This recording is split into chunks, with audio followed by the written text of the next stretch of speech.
they diffuse by having Daniels there to say, you have to do this because the fate of the Federation depends on it. Right. They have the sphere builder aliens who are pulling all the strings and are just like kind of puppeteer masters for everybody. It's like, well, that's not even... Because once the sphere builders show up, the conflict with the Xindi disappears. There's no ideology battling here. It's just two people with bad information fighting against each other. There's nothing really interesting about that. And I think that I would add that to the sort of piles of problem.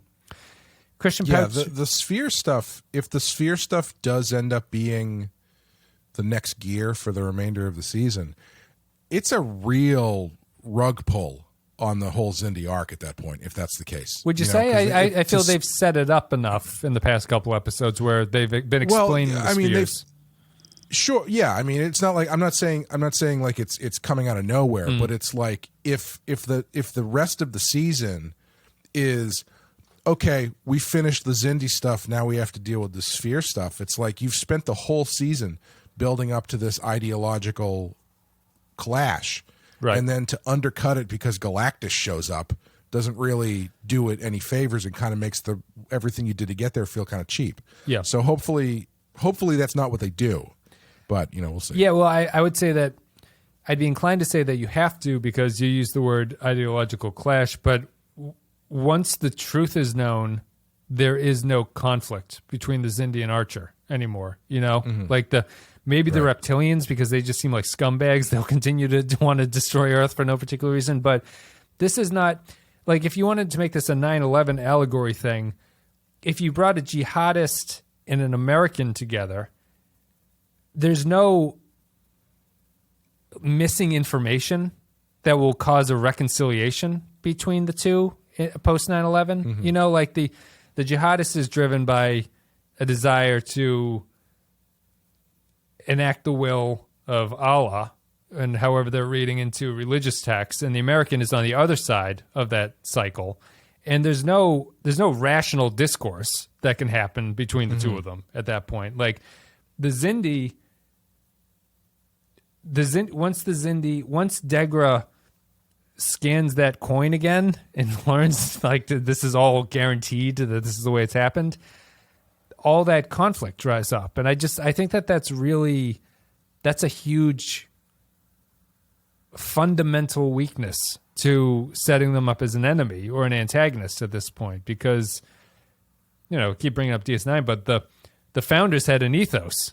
The founders believed something that was antithetical to what the Federation believes. And when you put them together, they're not just going to say, you've convinced me. Good job by you to convince me that the way that's not the way conflict resolution works. But it will work here because the Xindi don't have a point of view about anything, really. Yeah. Well, I do want to check you on one thing. I do think there's a point that an American and a jihadist could come together on, and that's Kevin Hart.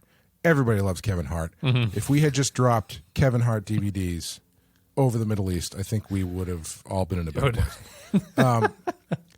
A real kumbaya moment. Yeah. But, it's interesting because it's like what the Xindi essentially did is the same thing the Germans did in World War I, which is they were like, okay, if this is going to happen, we have to strike first and we have to do it this way. It wasn't an ideological thing. I mean, maybe it was for some people, but not for the Germans specifically. It was just we can't fight a war. Yeah, we can't fight a war on two fronts, so we have to get France before anything else happens. Yeah. And obviously that didn't happen. And so it wasn't really an ideological.